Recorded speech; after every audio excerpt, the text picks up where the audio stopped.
اچھا پھر آپ دیکھیں کہ حضور علیہ الصلوۃ والسلام جب ہجرت فرما رہے ہیں، ٹھیک ہے، اور مکہ سے جب آپ رخصت ہو رہے ہیں تو آپ مکہ کی طرف ٹھہر کر نگاہ بھر کر اپنے شہر کو دیکھتے ہیں، اور آپ اس وقت یہ کہتے ہیں کہ اے شہر، اے مکہ، اے بلد امین، اگر یہاں کے رہنے والے، اگر یہاں کے رہائشی، یہاں کے باسی مجھے نکلنے پہ مجبور نہ کرتے تو میں تجھے نہ چھوڑتا۔ پاکستان کی جو اسلام کے نام پہ بنیاد رکھی گئی، وہ ایک طرح سے اسرائیل کے لیے ایک سمجھے کہ بنانے کے لیے ایک موو تھا پہلا، کہ جیسے مسلمان اپنے اسلام کے نام پہ ایک زمین کا خطہ آزاد کر سکتے ہیں، تو اس طرح یہودی بھی اپنی ریاست بنائے۔ قائد اعظم کا ایک اسپیچ کا ایک حصہ تھا جس پہ اعتراض کیا جاتا ہے۔ لوگ کہتے ہیں کہ دیکھیں قائد اعظم کی سوچ بھی سیکولرزم کی طرف تھی۔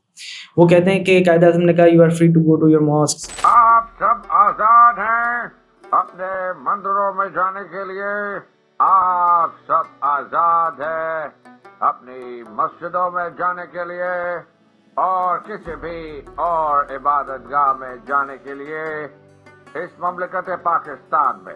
قائد اعظم کی اگر ہم اس اسپیچ کی بات کریں تو اس اسپیچ سے سیکولرزم کیسے نکلتا ہے؟ کیونکہ یہ تو عین اسلام ہے، مائنورٹیز کو حقوق دینے تو اسلام سکھاتا ہے۔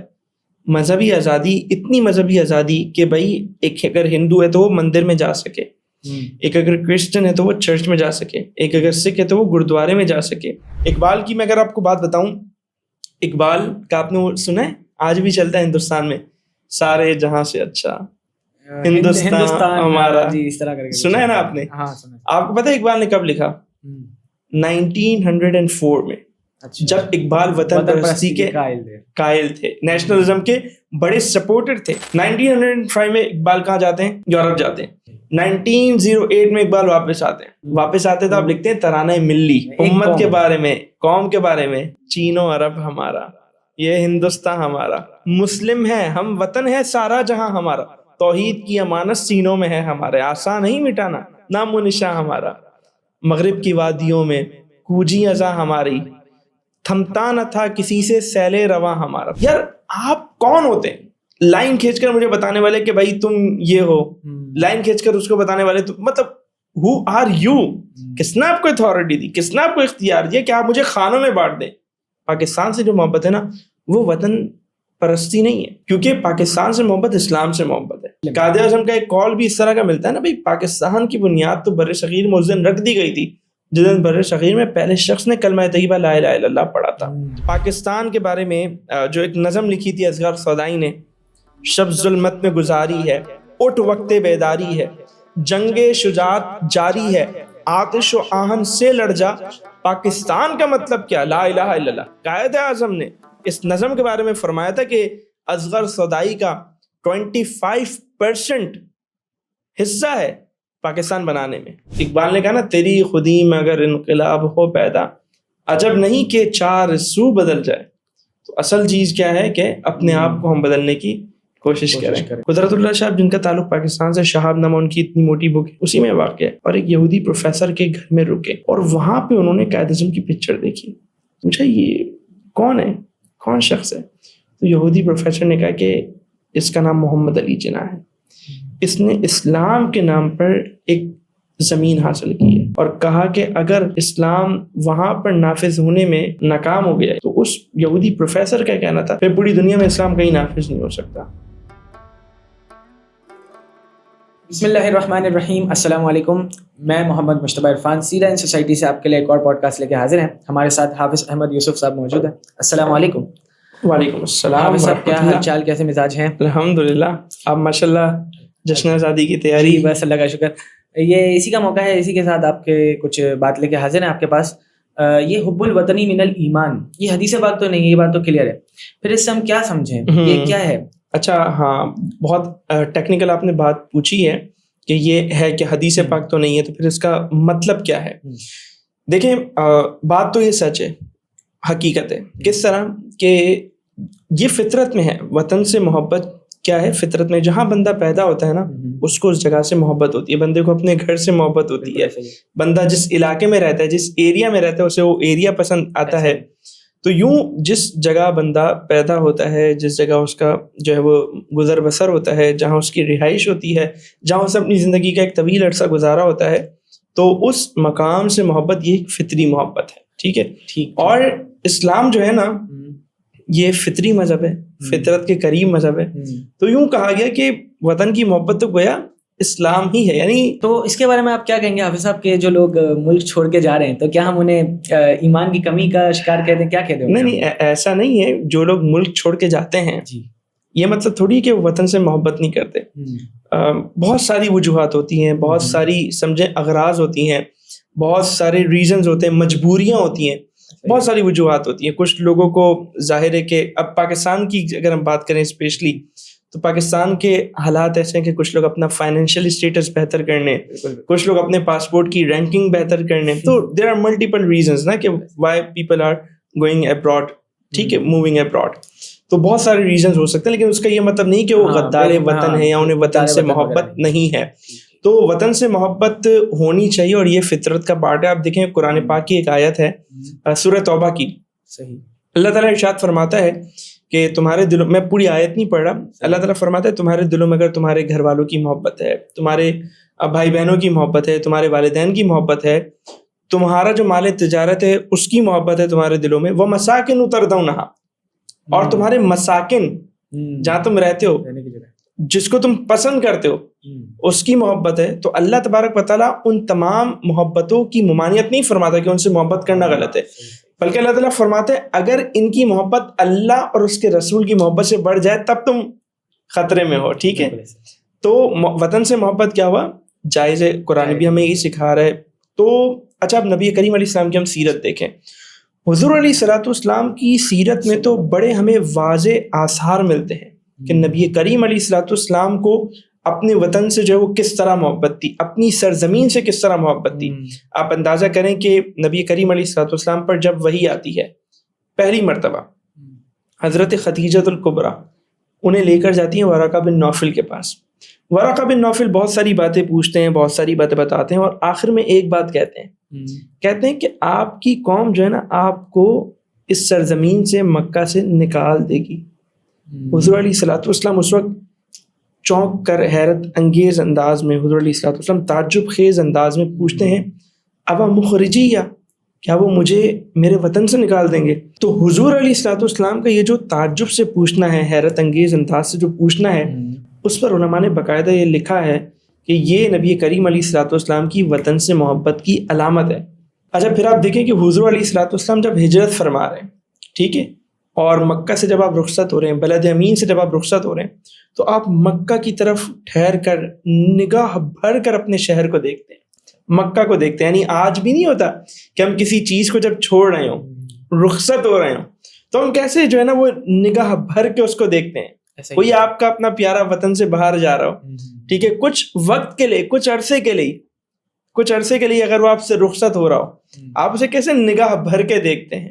تو حضور علیہ الصلوۃ والسلام بھی نگاہ بھر کے بڑے پیار سے اور بڑی یعنی آپ سمجھے تکلیف سے بھی مکہ المکرمہ کو دیکھ رہے ہیں. اور آپ اس وقت یہ کہتے ہیں کہ اے شہر, اے مکہ, اے بلد امین, اگر یہاں کے رہنے والے, اگر یہاں کے رہائشی, یہاں کے باسی مجھے نکلنے پہ مجبور نہ کرتے تو میں تجھے نہ چھوڑتا. یعنی حضور علیہ الصلوۃ والسلام کی مکہ المکرمہ سے محبت اس لیول کی تھی. یعنی آپ کی کیا تھی, سرزمین تھی نا, آپ کا وطن تھا نا. اچھا اب جب آپ رخصت ہو گئے, مدینہ پہنچ گئے, مدینے سے محبت بھی آپ کی بے مثال. آپ دیکھیں نبی کریم علیہ السلام نے مدینہ کے لیے خاص طور پہ دعا فرمائی کہ یا اللہ یہاں کے رزق میں, یہاں کے پیمانوں میں برکت عطا فرما, اور فرمایا مکہ سے دگنی برکت عطا فرما. بلکہ یہاں تک فرمایا کہ ابراہیم علیہ الصلوۃ والسلام نے تو مکہ کے بارے میں دعا مانگی تھی, اور میں مدینہ کے بارے میں دعا مانگتا ہوں کہ یہاں پہ دگنی برکت عطا فرما. اور پھر روایت میں یہاں تک آتا ہے کہ نبی کریم علیہ الصلوۃ والسلام جب سفر سے واپسی آتے نا, اور جیسے ہی مدینے کی وادی آپ کو نظر آتی, تو کیا ہوتا ہے جب ہم کہیں سے ٹریول کر کے آ رہے ہیں, ہمیں دور سے جو کیا ہوتا ہے, بڑے اداس سے, اور مطلب ایک محبت سی, ایک محبت اجاگر ہوتی ہے, اور تیزی سے ہم اس کی طرف بڑھتے ہیں نا. تو حضور علیہ الصلوۃ والسلام کی باقاعدہ سیرت میں آتا ہے کہ جب آپ مدینے کی بستی کو دیکھتے, مدینے کی وادی کو دیکھتے, سفر سے واپس آ رہے ہوتے, سواری تیز فرما لیتے, اور تیزی سے جب آپ مدینے کی طرف جو ہے وہ بڑھتے. تو اس کے تحت بھی ہمارے جو سیرت نگار ہیں, محدثین ہیں, مفسرین, علماء ہیں, انہوں نے لکھا ہے کہ یہ نبی کریم علیہ السلام کی اپنے شہر سے محبت کی علامات ہے. تو یہ ساری کی ساری باتیں ہمیں یہ بتا رہی ہیں کہ وطن سے محبت یہ تو انسان کی فطرت میں رکھ دی گئی ہے. جہاں انسان رہتا ہے اس جگہ سے محبت کرتا ہے. نبی کریم علیہ السلام مکہ میں رہتے تھے, انہوں نے مکہ آپ کی جائے پیدائش ہے, مدینہ آپ کی جائے ہجرت ہے, جائے سکونت ہے. وہ آپ کی جائے پیدائش ہے, وہ آپ کی جائے قرار ہے. دونوں سے آپ نے بڑی محبت فرمائی, بڑی محبت فرمائی. اور یہاں پر اب ایک بات سمجھنے کی ہے, اور وہ بڑی امپورٹنٹ ہے کہ وطن سے تو محبت ہوتی ہے, یہ تو فطرت کا پارٹ ہے, یہ تو اللہ تبارک و تعالیٰ نے ہر انسان کی گھٹی میں رکھ دی ہے. لیکن یہاں پہ ایک بات بڑی امپورٹنٹ ہے سمجھنے کی کہ حضور علیہ الصلوۃ والسلام نے اپنے ان دونوں شہروں سے بڑی محبت فرمائی. بلکہ آپ اندازہ کریں, ایک اور میں آپ کو بات بتاتا ہوں. ایک شخص آیا مکہ سے, حضرت عائشہ نے پوچھا کہ مکہ کے حالات کے بارے میں تو کچھ بتاؤ, تو اس نے مکہ کی فضائل بیان کرنے شروع کر دیے. راوی بیان کرتے ہیں نبی کریم علیہ الصلوۃ والسلام کی چشمان مبارک سے آنسو جاری ہو گئے. یہ آپ کی مکے سے محبت کا عالم تھا. ایک تو آپ کی جائے پیدائش بھی ہے اور آپ کا گھر بھی آپ نے, یعنی آپ سمجھے 53 ایئرز وہاں پہ آپ نے اسپینڈ کیے نا. اور دوسرا وہ بلد امین بھی ہے, وہاں پہ خانہ خدا بھی ہے, ٹھیک ہے, خانہ کعبہ بھی ہے, اور وہاں سے ایک بڑی اہم عبادت بھی جڑی ہے مسلمانوں کی. تو وہ ظاہر ذاتی جذباتی لگاؤ بھی تھا اور اسلامی مذہبی لگاؤ بھی تھا. بہرحال میں بتانا چاہ رہا تھا, ان سب کے باوجود نبی کریم علیہ الصلوۃ والسلام نے دین کی خاطر, اسلام کی خاطر مکہ کو چھوڑا, ہجرت فرمائی. تو کیا پتہ چلا, اسلام میں وطن سے محبت تو ہے لیکن وطن پرستی نہیں ہے. پیٹریوٹزم تو ہے لیکن نیشنلزم کی اسلام میں گنجائش نہیں ہے. تو یہ بڑی امپورٹنٹ بات ہے سمجھنے کی. پاکستان کی بھی جب ہم بات کرتے ہیں, اور اگر ہم ہسٹری میں دیکھیں, ظاہر جب سب کانٹیننٹ میں برٹش آ گئے تھے اس وقت کی اگر ہم ہسٹری میں دیکھیں تو یہ ایک بڑا سمجھے اب معرکۃ الآراء مسئلہ رہا ہے. بہت بڑی ڈبیٹ رہی ہے. آپ کو پتہ ہے ہماری ہسٹری میں اسپیشلی اقبال نے جو ہے وہ, اقبال اس ڈبیٹ میں بڑا انوالو رہے کہ بھائی جو ہے نا نیشنلزم کا جو تصور ہے, جو نظریہ, یہ ٹھیک ہے یا نہیں, وطنیت جو ہے یہ ٹھیک ہے. آپ دو قومی نظریہ سنتے ہیں, کیا ہے دو قومی نظریہ, کیا مطلب ہے دو قومی نظریے کا, کہ مسلم ایک الگ قوم ہے اور ہندو ایک الگ قوم ہے. تو کیا مطلب کیا ہے اس کا؟ دونوں ساتھ رہ رہے ہیں, ایک سرزمین پہ رہ رہے ہیں, کیا وہ ایک نیشن نہیں ہے؟ کیونکہ وہ تو سب کانٹیننٹ میں رہ رہے ہیں. تو کیا وہ ظاہر بر صغیر جو تھا, کیا وہ اس کے باسی نہیں کہلائیں گے؟ کیا وہ ایک قوم نہیں کہلائیں گے؟ ایک موقف یہ تھا کہ یہ متحدہ قومیت ہے, ٹھیک ہے, ہم سب ایک خطے میں رہتے ہیں تو ہم سب کیا ہیں, ایک قوم کے ماننے والے, اور نیشنلزم یہی ہے, ٹھیک ہے. لیکن جو حقیقت ہے وہ کیا ہے کہ قوم مذہب سے ہے, مذہب جو نہیں تم بھی نہیں. اقبال نے ہمیں سکھایا. اچھا آپ کو مزے کی بات بتاؤں, اقبال بھی اپنے ابتدائی دور میں وطن پرستی کے ہی حامل تھے, اور وہ کہتے تھے کہ بھائی وطن کی بنیاد پہ ہی قوم بنتی ہے. نیشنلزم کیا ہے بیسیکلی؟ نیشنلزم یہ ہے کہ ایک جغرافیہ کے رہنے والے, یعنی وہ کہتے ہیں مرکز جو ہے نا, وطن جو ہے مرکز اتحاد ہے. وطن کیا ہے؟ ہماری یونٹی کا مرکز ہے. ایک جغرافیہ میں جو لوگ رہتے ہیں وہ سب ایک قوم ہوتے ہیں, وہ سب ایک ہوتے ہیں, ان کی منزل ایک ہوتی ہے, وہ ایک ہی مقصد کے لیے وہ جد و جہد کرتے ہیں. لیکن اسلام کا جو تصور ہے وطنیت ہے وہ کچھ اور ہے. اسلام کہتا ہے نہیں, یہ آپ لائنیں کھینچ کر خانوں میں نہیں بانٹ سکتے. اسلام کا جو تصور ہے قومیت ہے وہ کیا ہے؟ امت, کہ جو لا الہ الا اللہ کی لڑی میں پرو دیا گیا وہ کیا ہے؟ بھائی ہو گیا, وہ ایک قوم بن گئی. اقبال کی میں اگر آپ کو بات بتاؤں, اقبال کا آپ نے وہ سنا ہے, آج بھی چلتا ہے ہندوستان میں, سارے جہاں سے اچھا ہندوستان ہمارا, سنا ہے نا آپ نے؟ آپ کو پتہ ہے اقبال نے کب لکھا؟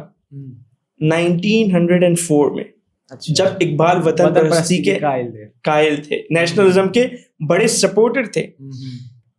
1905 میں 1905 میں اقبال گئے یورپ, اور وہاں انہوں نے ظاہر مغرب کی تعلیمی اداروں میں تعلیم حاصل کی, اور انہوں نے یہ نیشنلزم کا کانسیپٹ ظاہر ہے مغرب کا ہی کانسیپٹ ہے, وہیں سے چلا ہے. تو وہاں انہوں نے ظاہر مغرب کو بڑا کلوزلی آبزرو کیا, تو بہت ساری چیزیں ان کو سمجھ میں آئی. اقبال یعنی اگر یوں کہا جائے کہ لاسٹ سینچری میں مغربی تہذیب کے اگر سب سے بڑے کوئی ناقد ہے تو وہ اقبال ہے. لاسٹ سینچری میں اگر ویسٹرن سویلائزیشن پر اگر کسی نے سب سے زیادہ تنقید کی اور سمجھایا تو وہ اقبال ہے, اپنی شاعری کے ذریعے, اپنے خطبات کے ذریعے. تو کیا ہوا کہ جب یہ ترانہ ہندی کہلاتا ہے نا، سارے جہاں سے اچھا ہندوستان ہمارا، یہ ترانہ ہندی کہلاتے ہیں. کب لکھا گیا؟ 1904 میں. 1905 میں اقبال کہاں جاتے ہیں؟ یورپ جاتے ہیں. اچھا، پھر ان کے وہاں پہ نظریات چینج ہونا شروع ہو جاتے ہیں. ایون جب مسلم لیگ کی بنیاد ڈالی جاتی ہے 1906 میں، تو اقبال لنڈن میں جو مسلم لیگ کا جو وہ بنتا ہے، ونگ بنتا ہے، اس کے ممبر بن جاتے ہیں. 1908 میں اقبال واپس آتے ہیں، اور جب آپ واپس آتے ہیں تو آپ پتہ ہے کیا لکھتے ہیں؟ واپس آتے تو آپ لکھتے ہیں ترانہ ملی. ترانہ ملی کیا ہے؟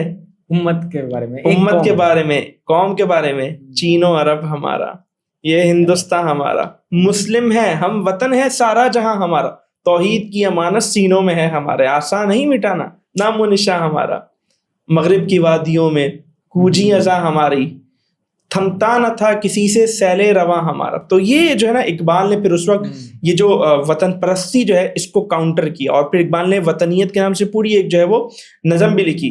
اور جیسے میں نے آپ کو شعر سنایا، قوم مذہب سے، مذہب جو نہیں تم بھی نہیں. پھر اقبال نے ایک شعر اس طرح کا بھی کہا کہ گفتار سیاست نے وطن اور ہی کچھ ہے، ارشاد نبوت نے وطن اور ہی کچھ ہے. اور پھر اقبال نے یہ بھی کہا کہ جو ہے نا کیا بولتے ہیں، ان تازہ خداؤں میں بڑا سب سے وطن ہے، جو پیرہن ہے اس کا وہ مذہب کا کفن ہے. یعنی اقبال یہ سمجھتے تھے کہ اگر آپ نے وطن کو مرکز اتحاد بنا لیا، وطن کو پوجنا شروع کر دیا، تو آپ کیا کریں گے؟ اسلام کو پس پوچھ ڈال دیں گے. آپ اسلام کا جو مفاد ہے، جو مسلم کمیونٹی کی جو بینیفٹس ہیں، مسلم کمیونٹی کا جو مفاد ہے، اس کو پھر آپ پروٹیکٹ نہیں کر سکیں گے. آپ پھر کیا بات کریں گے؟ وطن کی بات کریں گے، اور اس میں آپ اپنی شناخت کھو دیں گے. خاص ترکیب میں قوم رسول ہاشمی. اقبال نے یہ بھی سمجھایا نا کہ اپنے آپ کو مغرب پر قیاس نہیں کرو بھائی، آپ مغربی اقوام کی طرح نہیں ہو. خاص ترکیب میں قوم رسول ہاشمی. تو جو کلمہ گو ہیں وہ سب کیا ہیں؟ ایک قوم ہے. یہ وطن جو ہے وہ ہمارا مرکز اتحاد نہیں ہو سکتا. ہمارا مرکز اتحاد کیا ہے؟ کلمہ طیبہ ہے. تو یہ جو ہے نا وطن، حب الوطنی اور وطن پرستی، دونوں میں فرق کرنا بڑا واضح ہے. ٹھیک. احمد بھائی، میں آپ سے یہاں پہ ایک سوال پوچھنا چاہوں گا کہ یہ نیشنلزم اور پیٹریوٹزم کے بارے میں آپ نے بات کی. پیٹریوٹزم تو یہ کہ حب الوطنی، نیشنلزم آپ نے بتایا کہ وطن پرستی. لیکن آج کل کے دور میں دیکھا جائے تو جغرافیہ تو بانٹ ہی دیا گیا ہے. تو جیسے پاکستان ہے، بنگلہ دیش ہے، سارے مسلم ممالک جو الگ الگ، تو کیا ان کو ایک ہو جانا چاہیے؟ اور ویسے یہ بات کی جائے تو یہ ایک امپاسبل سی بھی لگتی ہے.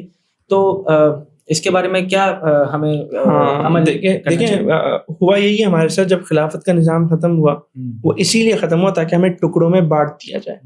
آج ہم 57 اسلامک کنٹریز ہیں، 57 ٹھیک ہے. لیکن آج آپ دیکھیں غزہ کے لیے کوئی ہماری مضبوط توانا ایک آواز ہم نہیں اٹھا سکتے. وائی؟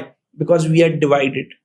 ہم یونائٹ نہیں ہیں. ہم یونائٹ کیوں نہیں ہے؟ کیونکہ ہمیں بانٹ دیا گیا، توڑ دیا گیا. نیشنلزم میں کیا ہوتا ہے؟ نیشن اسٹیٹ جو بنی ہے اس میں کیا ہوتا ہے؟ ہر ایک اپنے مفاد دیکھتے ہیں، ہر ایک اپنے جو ہے نا مفاد کو پروٹیکٹ کرنے کی سوچتا ہے. We as a Pakistani, sorry to say, لیکن ہم بھی کیا کرتے ہیں؟ ہم بھی یہی کچھ کرتے ہیں. صحیح ہے، مطلب بہت سارے مقامات پہ ہم دوسروں کے لیے بھی ان کی بھی ہیلپ کر رہے ہوتے ہیں. ایک تو مسئلہ یہ ہمارا کہ ہمارے آگے پیچھے دشمن اتنے لگے ہوئے کہ ہم اگر تھوڑا بہت بھی ہلے جلے تو ہمارے لیے مسئلہ ہو جائے. لیکن بات یہ کہ اگر خلافت کا نظام ہوتا، یہ لائنیں نہ کھینچی ہوئی ہوتی، یا مطلب آپ مجھے بتائیں نا یار، آپ کون ہوتے ہیں لائن کھینچ کر مجھے بتانے والے کہ بھائی تم یہ ہو، لائن کھینچ کر اس کو بتانے والے مطلب who are you؟ کس نے آپ کو اتھارٹی دی؟ کس نے آپ کو اختیار دیا کہ آپ مجھے خانوں میں بانٹ دیں؟ یہ تو آزادی پر سب سے بڑا جو ہے وہ ایک طریقے سے قدغن بھی ہے. لیکن بہرحال جو پاکستان سے محبت ہے نا، یہ بھی یاد رکھیے، پاکستان سے جو محبت ہے نا وہ وطن پرستی نہیں ہے. ٹھیک ہے، کیونکہ پاکستان سے محبت اسلام سے محبت ہے. کیونکہ پاکستان کو ہم کیوں مانتے ہیں؟ اسلام کے نام پر بنا اس لیے مانتے ہیں، لا الہ الا اللہ کے نام پر بنا اس لیے ہم مانتے ہیں. تو اگر پاکستان کے لیے، اگر ہم مثال کے طور پر پاکستان کے لیے اگر ہم وطن پرستی والے جذبات بھی رکھتے ہیں نا، اس کی بنیاد کیا ہے؟ اسلام. اس کی بیس کیا ہے؟ اسلام. تو گویا ہم اسلام کی مفاد کے لیے بات کریں، اسلام کے لیے ہم جو ہے نا بات کریں. ہم ایز اے نیشن ہم اپنے آپ کو کیا کہتے ہیں؟ مسلم نیشن. پاکستانی بھی ہم اپنے آپ کو کہتے ہیں. ظاہر ہے وہ ہماری ایک شناخت ہے جو کہ ریجن میں ہمیں ممتاز کرتی ہے. ٹھیک ہے، ورلڈ میپ پہ ہمیں ظاہر ہے دوسروں سے ممتاز کرتی ہے. بٹ ہماری جو فرسٹ شناخت ہے وہ کیا ہے؟ مسلم. قائد اعظم کا ایک کال بھی اس طرح کا ملتا ہے نا، بھائی پاکستان کی بنیاد تو بر صغیر میں اس دن رکھ دی گئی تھی جس دن بر صغیر میں پہلے شخص نے کلمہ طیبہ لا الہ الا اللہ پڑھا تھا. ٹھیک ہے نا. تو بتانے کا مقصد یہی ہے کہ ہماری جو پہچان ہے وہ کیا ہے؟ کلمہ طیبہ ہے. اچھا آپ نے جو بات کی کہ آج ہم کیا مل سکتے ہیں نہیں مل سکتے, تو دیکھیں اس طرح تو شاید ملنا پاسبل نہیں ہے. خلافت کا نظام آنا چاہیے. میں آپ کو یہ بھی بتاؤں, ہمارے جو بڑے تھے جنہوں نے پاکستان بنانے میں اپنا کردار ادا کیا, اسپیشلی جو ہمارے اسکالرس تھے, انہوں نے, ان کی جو ایک انٹینشن تھی نا پاکستان کو لے کر, وہ یہی تھی کہ یار یہ ایک خطہ ہمارے ہاتھ میں آئے. قائد اعظم کی بھی ہم بات کر لیں, ان کا کیا مقصد تھا, یہاں ہم اسلام کو پریکٹس کریں گے اور دنیا کو بتائیں گے کہ یہ اسلام ہے. دنیا کو بتائیں گے کہ مملکتیں ایسے چلتی ہیں, فلاحی ریاست ایسے ورک کرتی ہیں. یہ قائد اعظم کا ویژن تھا. ہمارے علماء نے جو پاکستان کی بنیاد رکھی, اس کے پیچھے کیا مقصد تھا کہ ہم پاکستان تو حاصل کر لیں, ہمارے پاس ایک خطہ زمین, ایک مضبوط ہماری حکومت یہاں پہ ہوگی, پھر اس کے بعد ہم آگے کی طرف بڑھیں, اس کے بعد پھر ہم موومنٹ چلا اور ہم خلافت کے لیے جو اپنی کوششیں اور کاوشیں کریں. اصل مقصد تو یہ تھا. اب یہ تو نہیں ہو پا رہا, ہم دیکھ رہے ہیں. اب ہو کیا سکتا ہے, ہو یہ سکتا ہے, آپ دیکھیں یورپی یونین کیا ہے, ویسٹرن کنٹریز ہیں, سب خانوں میں بٹے ہوئے, لیکن انہوں نے کیا کیا, ایسا اتحاد کیا ہوا ہے کہ آپ ایک ملک میں جائیں تو آپ پھر سارے ملک ٹریول کر سکتے ہیں, ایک کرنسی آپ سارے ملک میں سارے ہی ممالک میں یوز کر سکتے ہیں. مطلب ٹریڈ کی بات کر لیں, ٹریول کی بات کر لیں, ایکس وائی زیڈ کسی بھی, لیکن ان سب نے اپنا کو کیا کیا ہوا ہے, متحد کیا ہوا ہے. تو اگر آج مسلم بلاک اس طرح بن جائے, بہت سارے مسلم بلاک ہیں, ہم اپنے لیے ٹریڈ کی پالیسیز جو وہ آسان کریں, ٹریول کی پالیسیز ہم اپنے لیے آسان کریں, تو میں سمجھتا ہوں کہ اچھا پھر OIC بنا تھا, وہ اسی لیے بنا تھا کہ جو ہے نا مسلم ممالک کا اتحاد ہو, لیکن وہ اس طرح رول پلے کر نہیں پائے. تو ضرورت اس بات کی کہ مسلم حکمران اس بات پر اب تو غزہ نے سب کچھ کھول کے رکھ دیا نا, اب آپ کس کے پاس جائیں گے, کوئی آپ کا نہیں ہے. ٹھیک ہے, آج اسرائیل نے غزہ کو پورا وہ قابض ہو چکا ہے اس پہ, تو کل کو ظاہر ہے آگے بڑھے گا, وہ ایکسپینڈ کرے گا, وہ تو کہتا ہے یہ. تو مسلم ممالک کو اس وقت سوچنے کی ضرورت ہے کہ وہ کس طرح اپنی یونٹی کو برقرار رکھ سکتے ہیں. ٹھیک حافظ صاحب, اب اسرائیل کی چونکہ آپ نے بات کی ہی ہے, تو ایک سوال ذہن میں ابھرتا ہے کہ لوگ کہتے بھی ہیں کہ پاکستان کی جو اسلام کے نام پہ بنیاد رکھی گئی, وہ ایک طرح سے اسرائیل کے لیے ایک سمجھیں کہ بنانے کے لیے ایک موو تھا پہلا, کہ جیسے مسلمان اپنے اسلام کے نام پہ ایک زمین کا خطہ آزاد کر سکتے ہیں, تو اس طرح یہودی بھی اپنی ریاست بنائیں. تو اس کے بارے میں کچھ نظر ڈالیں. ایک تو یہ کہ بہت illogical چیز ہے, بہت illogical بات ہے. نہیں, اعتراض کیا جاتا ہے لوگوں کو. اب ظاہر ہے وہ آتی تو ہے لوگوں کے ذہنوں میں بات, کانسپائریسی تھیوریز بنانے والے کچھ نہ کچھ بناتے رہتے ہیں جب ان کے پاس کچھ نہیں ہوتا. پاکستان کا بننا اور اسرائیل کا بننا, دونوں کی ہسٹری تو دیکھیں, دونوں کی آپ جد و جہد تو دیکھیں کتنی ڈفرینٹ ہے. مطلب مسلمانوں نے پاکستان حاصل کیا, جی, مسلمان بستے تھے وہاں پہ, بالکل ایسے, انہوں نے کہیں اور جا کے تو کچھ حاصل نہیں کیا, اسی چپٹی نہیں وہیں بنایا نا. جی, اور ایک باقاعدہ ایک پروسیس تھا, اس پروسیس سے گزرے, ایک موومنٹ تھی, اس موومنٹ کو لیڈ کیا گیا. مطلب ایک جد و جہد, پولیٹیکل جد و جہد ہوئی ہے, ایک جس کی آپ سمجھیں کہ مغربی جو آج معاشرت ہے جو کہ ڈومینیٹ کرتی ہے, وہ آپ کو جمہوری جد و جہد کی, پولیٹیکل جد و جہد کی آپ کو آزادی دیتی ہے نا. میں ان کے لیے تو اپنا حق حاصل کیا تھا نا, ویسے ہم نے تو اپنا حق ہی حاصل کیا ہے, لیکن میں ظاہر ہے وہ جن لوگوں کے طرف سے اعتراض ہے, میں ان کے فریم ورک میں رکھ کے بات سمجھا رہا ہوں کہ وہ یہ باتیں کہتے ہیں. یہودیوں کو تو اسرائیل میں جا کے باقاعدہ بسایا گیا ہے, باقاعدہ ان کی کالونیز پر ان کو جو ہے نا کیا بولتے ہیں اختیارات دیے گئے کہ انہوں نے یہ نا مسلمانوں پہ ظلم و ستم بھی ڈھائے اور سب کچھ کیا. کیا مطلب پاکستان کیا اس طرح جو ہے وہ وجود میں آیا, مطلب بالکل ہی illogical بات ہے. یعنی مشرق اور مغرب میں جتنا وہ فرق ہوتا ہے, زمین و آسمان میں جتنا فرق ہوتا ہے, اس بات میں بھی اتنا ہی جو ہے وہ فرق ہے. تو میرے خیال سے اس کو بندہ کیا ہی مطلب کاؤنٹر کر لے اس سے زیادہ. اچھا, اب اپنے اسرائیل کی بات چھیڑی دی ہے تو میں آپ کو ایک جو ہے نا اہم بات بتاتا ہوں, اور بہت سارے لوگوں کو ہو سکتا ہے بات پتہ بھی ہو, سنی بھی ہو انہوں نے, کیونکہ یہ بات کافی مشہور بھی ہے, اور یہ کوئی ایسا نہیں کہ کوئی فکشن ہے, یہ ریئل بات ہے. ایک صاحب ہیں, ان کا نام بڑا مشہور ہے پاکستان میں, انہیں جو ہے وہ قدرت اللہ شہاب کے نام سے جانا جاتا ہے. وہ ماہر قانون تھے. وہ جو ہے نا ایک عیسائی ایرانی ایجنٹ کے بھیس میں اسرائیل گئے تھے, اور وہاں پہ انہوں نے ایک یہودی پروفیسر کے گھر میں قیام کیا تھا. وہاں انہوں نے اسٹے کیا تھا, رکے تھے. قدرت اللہ شہاب, جن کا تعلق پاکستان سے, شہاب نامہ ان کی اتنی موٹی بک ہے, بہت زبردست, مزیدار, دلچسپ, پڑھنا چاہیے اسے, اسی میں واقع ہے. قدرت اللہ شہاب وہاں پہ اپنا بھیس بدل کے ایک ایجنٹ کے جو ہے نا بھیس میں وہاں پہ گئے اور ایک یہودی پروفیسر کے گھر میں رکے اور وہاں پہ انہوں نے قائد اعظم کی پکچر دیکھی. تو انہوں نے ایک انجان بن کے, ٹھیک ہے نا, اسٹرینجر بن کے پوچھا یہ کون ہے, کون شخص ہے؟ تو یہودی پروفیسر نے کہا کہ اس کا نام محمد علی جناح ہے, اس نے اسلام کے نام پر ایک زمین حاصل کی ہے, اور کہا کہ اگر اسلام وہاں پر نافذ ہونے میں ناکام ہو گیا, یعنی وہاں کے لوگ اسلام کو نافذ کرنے میں ناکام ہو گئے, تو اس یہودی پروفیسر کا کہنا تھا پھر پوری دنیا میں اسلام کہیں نافذ نہیں ہو سکتا.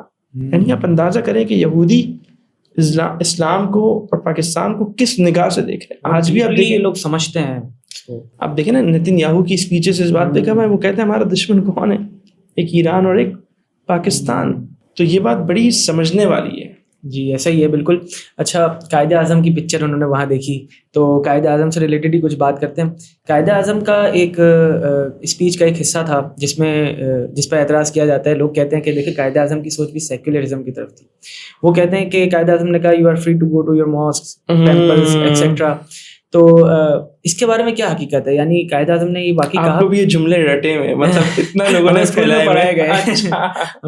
ٹھیک ہے, صحیح ہے جی. تو اس کی کیا حقیقت ہے, اور مطلب یہ قائد اعظم نے کس تناظر میں کہا تھا؟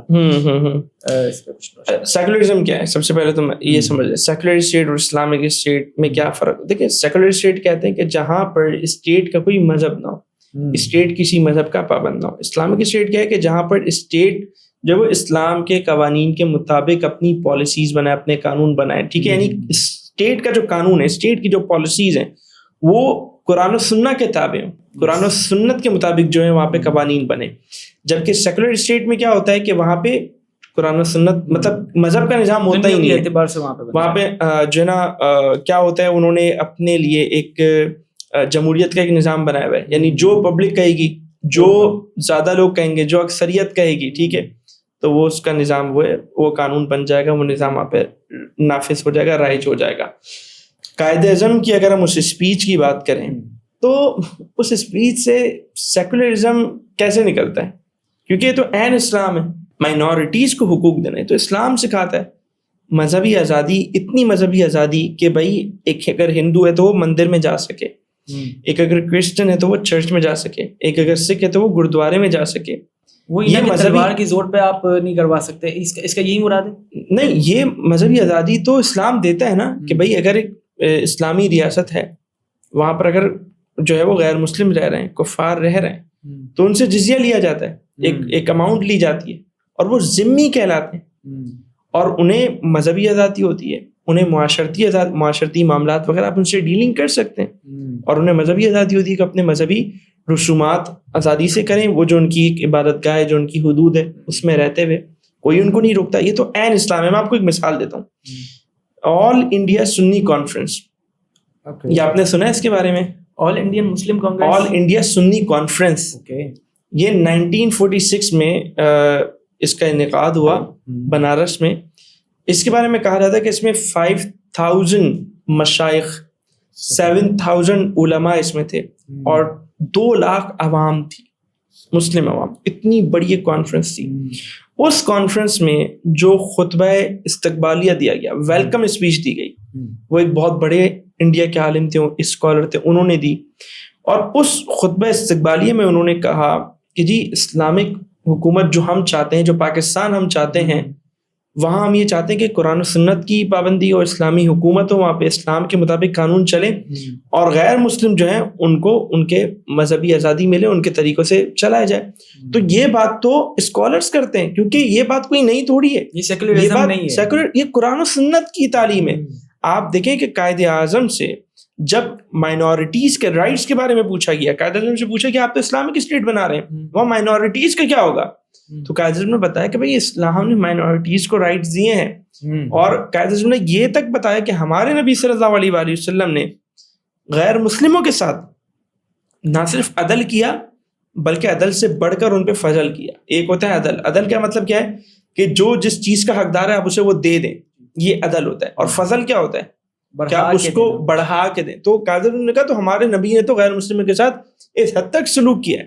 تو اور پھر ہسٹری کی قائد اعظم نے بات کی کہ ہسٹری اٹھا کے دیکھیں, جہاں جہاں ہمارے لوگ گئے جس جگہ ہمارے لوگ گئے، جہاں جہاں اسلامی حکومت آئی وہاں جو ہے، بلکہ جنگی قوانین جو تھے، اسلامی جنگی قوانین، ان میں طے ہے کہ آپ عبادت گاہوں کو نہیں توڑیں گے. یہ ساری چیزیں موجود ہیں کہ جس ملک میں آپ وہ جو ہے آپ اختیار حاصل کریں گے، وہاں مائنورٹیز کو وہاں رائٹ دیں گے. تو قائد اعظم کی اسپیچز سے، بلکہ میں آپ کو ایک بات بتاؤں، 1940 سے لے کے 1947 تک کہا جاتا ہے قائد اعظم کی 90 اسپیچز میں بات موجود ہے کہ آپ نے بتایا کہ پاکستان کا جو نظام ہوگا وہ اسلامی نظام ہوگا، قرآن و سنہ پہ بیس کرے گا. 90 اسپیچز وہ نظر نہیں آتی، یہ 11 سپٹمبر والی اسپیچ نظر آ جاتی ہے. قائد اعظم کی جو لاسٹ اسپیچ ہے آن ریکارڈ، جو پبلک آپ کی اسپیچ ہے، وہ جولائی میں کی تھی 1948 میں. آپ کی ڈیتھ کب ہوئی ہے؟ سپٹمبر میں 1948 میں، پاکستان بننے کے 1 سال اور 1 مہینے بعد. آپ نے اپنا پبلک اسپیچ لاسٹ عوامی خطاب کب کیا ہے؟ جولائی میں 1948 میں، وفات سے کتنے مہینے پہلے؟ 2 مہینے پہلے. آپ نے کہاں خطاب کیا ہے؟ اسٹیٹ بینک کی افتتاحی تقریب میں. وہاں آپ نے جو باتیں کی ہیں، اسٹیٹ بینک کی ویب سائٹ پہ آج بھی وہ پوری speech as it is word to word documented ہے. پڑھیں اس کو جا کے. کیا بات کریں قائد اعظم؟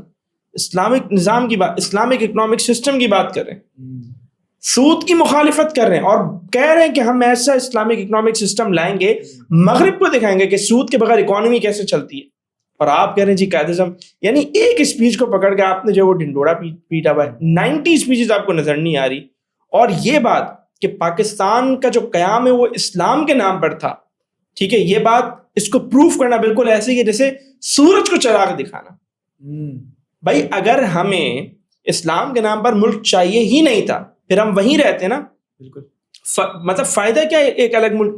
ایک الگ آئیڈیالوجی تھی، ایک الگ قوم تھی، ایک الگ نظریہ تھا، اس کی بیس. آپ دیکھیں پاکستان کے بارے میں جو ایک نظم لکھی تھی اصغر صدائی نے، شب ظلمت میں گزاری ہے، اٹھ وقت بیداری ہے، جنگ شجاعت جاری ہے، آتش و آہن سے لڑ جا. پاکستان کا مطلب کیا؟ لا الہ الا اللہ. قائد اعظم نے اس نظم کے بارے میں فرمایا تھا کہ اصغر صدائی کا 25% حصہ ہے پاکستان بنانے میں، کہ انہوں نے جو نظم لکھی اس نے جو ہے وہ آتش کو جمع کر دیا، اس نے جو ہے وہ ایک جذبہ بیدار کر دیا. جہاں جہاں نظم پڑھی جائے، آج بھی آپ یہ نظم پڑھیں تو آپ کے جو ہے وہ رونگٹے کھڑے ہو جائیں، آپ کے دل میں جو ہے وہ ایک جذبہ پیدا ہو جائے. پیٹریوٹزم کے ساتھ ساتھ، ہاں پیٹریوٹزم کے ساتھ ساتھ جو ہے وہ اسلام سے بھی محبت آپ کی جاگتی ہے. پاکستان، دیکھیں پاکستان سے تو میں نے شروع میں ہی بات کر دی، پاکستان سے جو محبت ہے وہ سمجھے کہ اگر آپ اسے وہ نیشنلزم کے کٹہرے میں لاتے بھی ہے تو وہ اسلام سے ہی محبت، اسلام سے ہی منسلک. لیکن ہم تو پاکستان سے محبت کرتے اس لیے کہ ہم اسلام کی وجہ سے کرتے ہیں. تو یہ بات ہے.